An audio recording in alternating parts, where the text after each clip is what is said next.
Hey everyone, this is Chaz. This is Dan. This is the Wine is Serious Business Show, episode 42. Kind of an exciting show.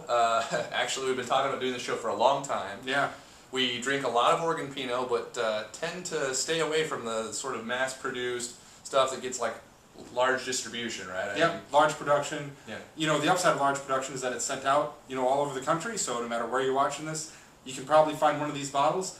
As the years have gone by, we've kind of found ourselves turning our nose up to it and just been talking like, hey, we should check it out because it's interesting for the show, and B, none of us really remember the last time we had any of these, so we should probably check ourselves.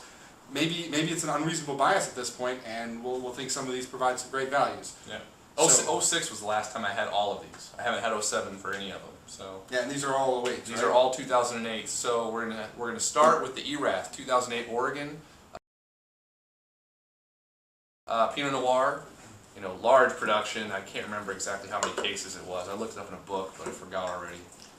But in 2006, they were bought out by Chateau Ste. Michelle, which is a huge producer out of Washington.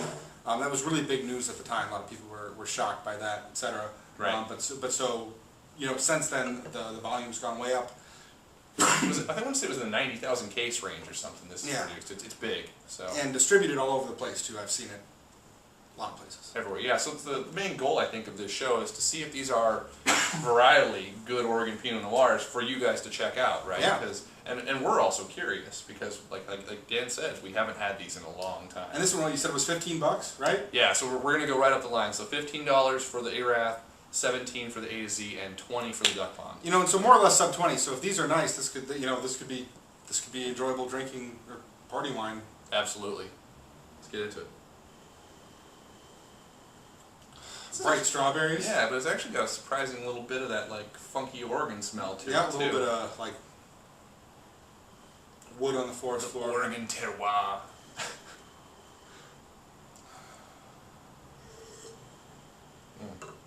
Guess I'm getting right into it. I can't wait to drink. I'm completely stone sober right now. A little like a sponge thing going on there too. Yeah, the strawberries definitely play quite a bit. There's definitely a little touch of oak to it, and then the funk thing though, varietally on the smell, it's distinctly Oregon. So yeah, cherries are pretty bright on the palate. The oak's in there too. It's not terribly well integrated at this point, but again, this is 2008, so there are a lot of 2008 wines that aren't quite as integrated, right now. Fruit's not entirely lush too. The acidity is actually really strong in this wine. Hits me right in the center of the tongue and goes right down the back of the throat. Yeah, I can see that. Yeah. Little. Pretty light in the mouth too. Little watery. A little bit of a little something green, kind of on the back of my tongue there too. That kind of the switch from the bright cherry fruit at the beginning to something a little green, a little bit bitter on the middle back palate. Now it's not horribly distracting or really destructive. That's what I catch like tart acidity. Like you're right about the cherry fruit there, but for me it diminishes pretty quickly.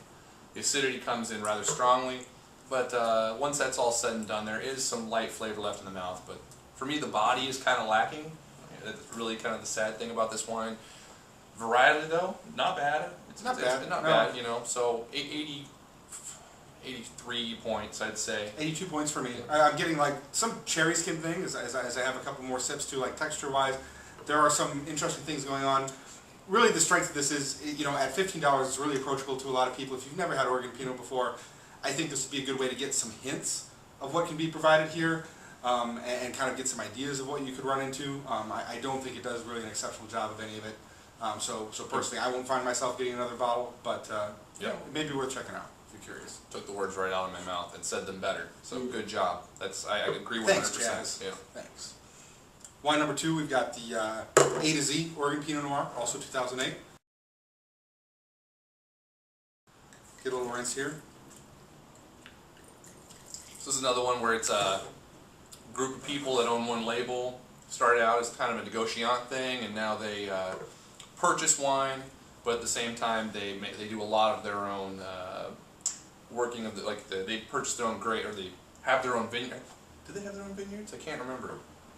They have leases at least. They can they control they get their own fruit, make wine. Yeah, something like that. But they do their own winemaking now. Is the point I guess. It started out as a negociant thing, and now they actually make their own wines. They have their own facilities, And with the purchase, that was what it said in the book that I was reading, with the purchase of the Rex Hill Winery a couple years ago, they became the largest Oregon winery, period. They are the largest, so. And so that means they produce a number of different labels too, right? Because Rex Hill still has its own label.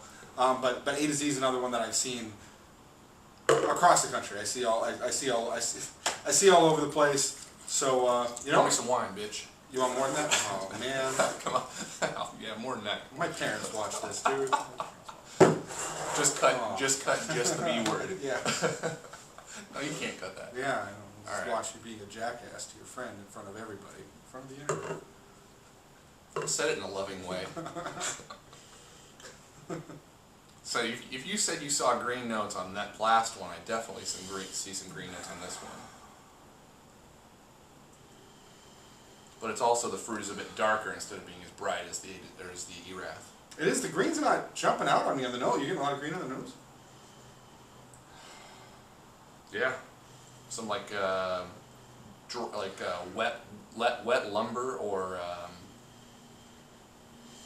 wet grape stems or wet grape stemmy notes. I'm getting more dark cherry scents as opposed to strawberries on the Erath. Yeah, it's darker in character. Definitely darker fruit. Yeah, I get some stemmy notes. Sure. So. Yeah, and I'm maybe a little bit of something floral.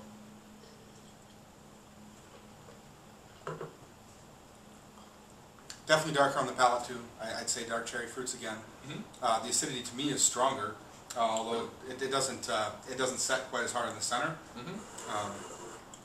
I think the fruit to the acidity is more balanced here, whereas maybe the lightness of the Erath couldn't. For my palate, the acidity was doing more.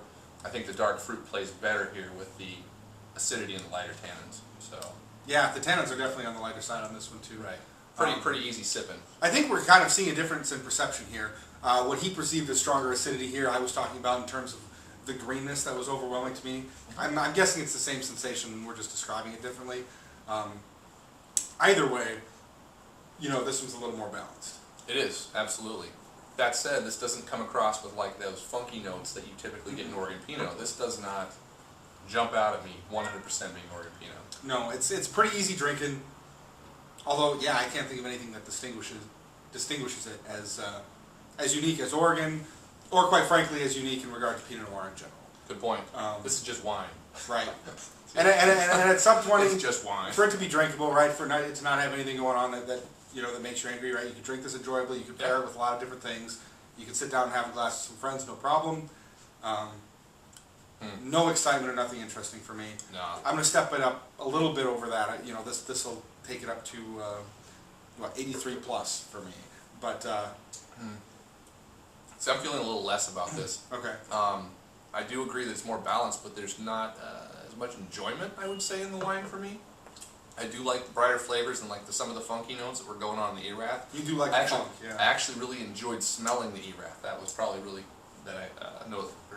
a point that I didn't really make. Whereas this, there's just not a lot going on for me. 80 points.